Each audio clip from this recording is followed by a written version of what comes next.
And we're going to say, oh, I haven't gone into this with you yet. Okay, well, it may as well be here. Let's say it that way. All right, so what we're doing, oh, I don't need this at all.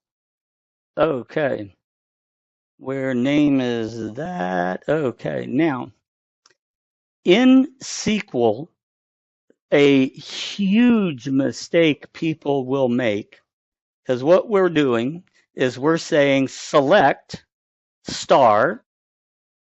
Think of this SQL sentence when it's all concatenated together. So this is saying select star from person where name equals something. Okay? Now, a horrible mistake to make would be for somebody to come into this SQL and say, oh, I don't need to mess with any of that crap. I'm going to come over here and say, I'm going to do it this way. There you go. So where name equals my class name. Well, that's fantastic, isn't it? Well, believe it or not, it's a disaster waiting to happen. Got a good friend of mine. His name is O'Block. Okay. So I come over here. His name is O single hickey. Well, I guess I should capitalize that. Block. Now, do you know what SQL is going to do with that name?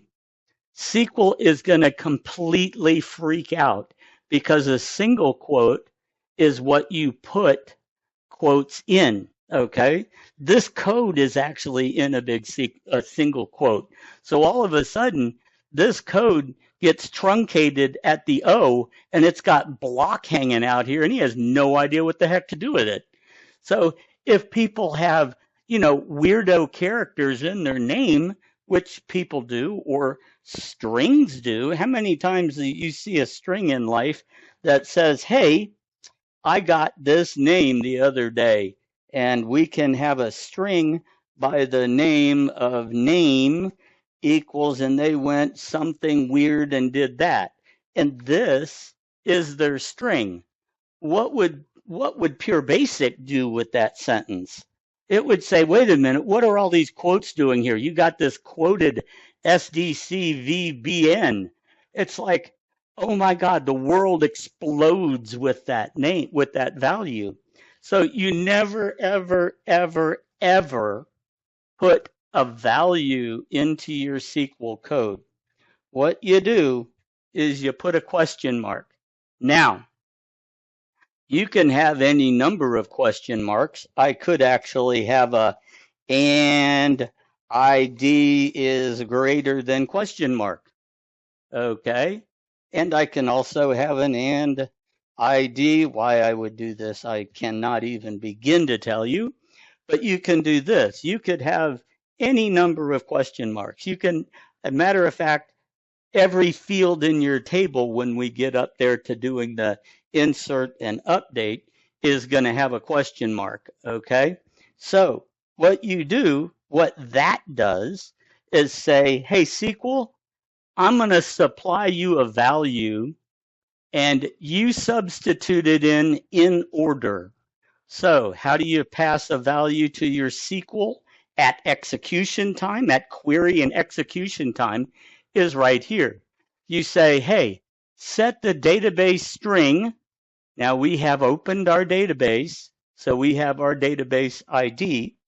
So for this database, zero based, our first question mark is zero based, supply this value.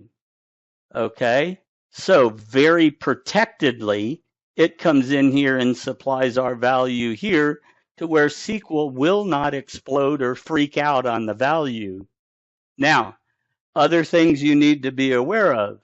If you have multiple, great, no problem. You have to call the string a string, and a number actually gets called a long. Okay? So there's a whole list of these guys in the help system. We're going to look at a bunch of them. So you would have, if you did this, instead of coming in here and saying, okay, this is for field number 2, the second question mark, 0 is the first, 1 is the second. So it's going to supply, and it'll get real mad at you because this is a string. We could say 5, okay? Or we could say class ID. As a matter of fact, you can come in here and force case. Remember that from the string, right? So we could actually uppercase, so we can perform functions and string stuff with, oops, this hasn't class. Okay. You can perform functions on these things as they're being brought in. So you got a whole lot of leeway here. Okay. Now, what we're doing here in reality is we're looking for, okay, so we're saying, okay, we have if we're new, all right, so this is a new record, and we are fixing to insert it into the database. And if I insert it into the database and it's already there, we could very well have a problem. We know we're going to have garbage in our database. So what we're doing is saying, okay, select anything, everything from person, our table, where name equals our name. So this should return nothing. If it returns anything, then we know we have a duplicate. Okay, so that's our first test, okay? So if it's not new, okay, so actually I want to come up here because what we're going to do before we get here is we're going to consolidate this so we don't have new and dirty and all that junk in there to have to do all these ands for. So we're going to consolidate before the save, and we'll do that back in the class. We'll say, okay, if it's new or new dirty, make it new. And then all of this works beautiful. So, but we'll get there. We're going through this as we go in. So here is that it's not new. So we are updating an existing record. So now our SQL, we have 2 fields we're passing in. We have a string and we have a long. We're passing in name and ID.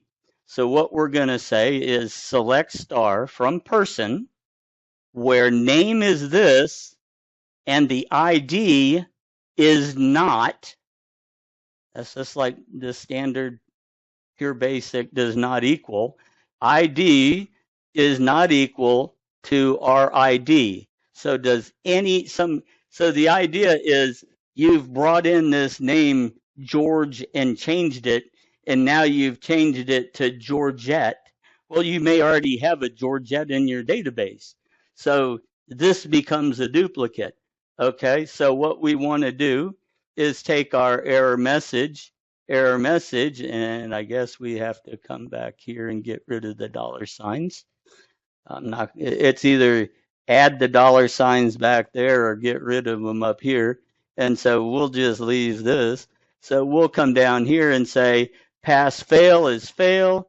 Error message, hey, the name's got to be unique, dude. It's not unique. So then we're going to return pass fail. Oh, we have to close our database when we're done. So both of these queries return with an ending closed database. All right, so then we do our 2 queries and we return back the answer.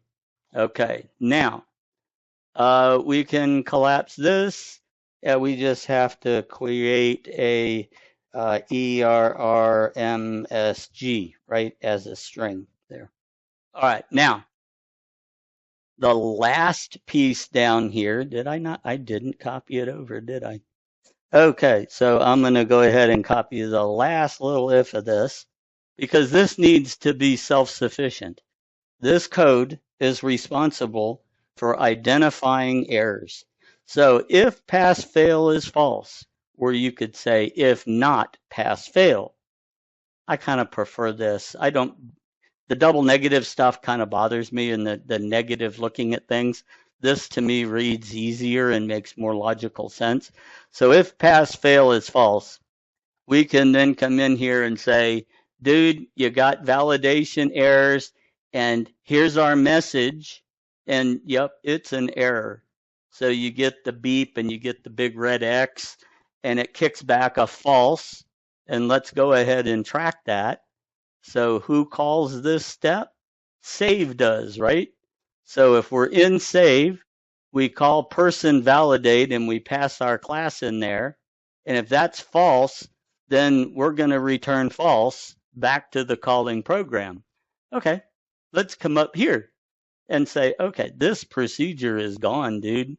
We've trimmed this code down a bit, haven't we? So then we're going to come into here and we're going to say, oh, we don't need to do this. We're going to say, what was that function? It was person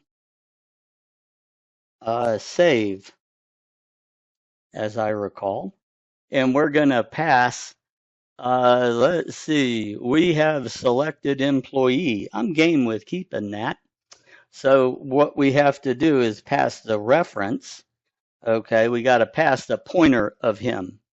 Okay, and so let's go ahead and get rid of all of this. All right, now, so that one sentence now is, oh, and I don't see that we really don't need any of this. Oh, well, we did need that, didn't we? We need to call this. Okay, so let's work on some changes here. Let's see, you're loading our employee. So we still need to call this guy. And it will need to be, I would presume, that shared. And we're going to have our selected employee shared here. And then we can say that he's shared there. Okay, so now that's looking pretty nice. So nice and tight, not a whole lot of weirdo stuff going on. So you may be asking, well, what happens if it's false? Well, what's going to happen? Let's see. If it's successful, so if person saves this, the implied when it's positive equals true. That's the same thing as this. Then what we're going to do is close our form because we're done with this guy, right? He's going to come down here to this. He's going to close this out and we're going to return to the main screen. Awesome. All right. Now, let's see.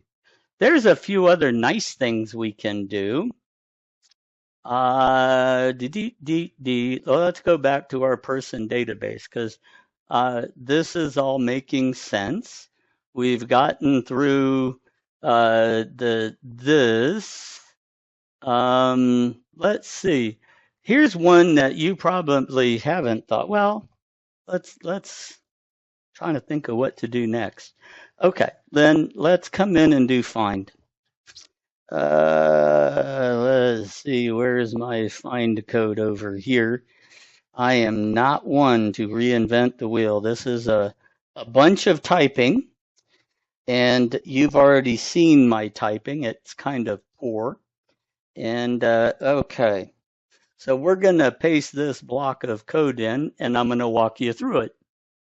Okay, so we're going to get rid of some of this junk because we just don't need it. Okay. Now, here we're going to say, find this person. Here's the ID, and here's the class I want you to load. So the first thing that we have to do is initialize our class.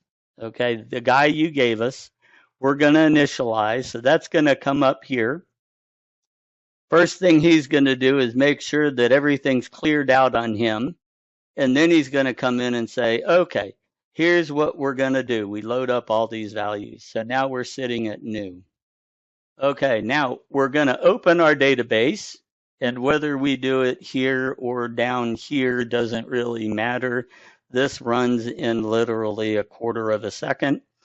We're going to come in and say, okay, I need to supply person ID, the person ID you've given me.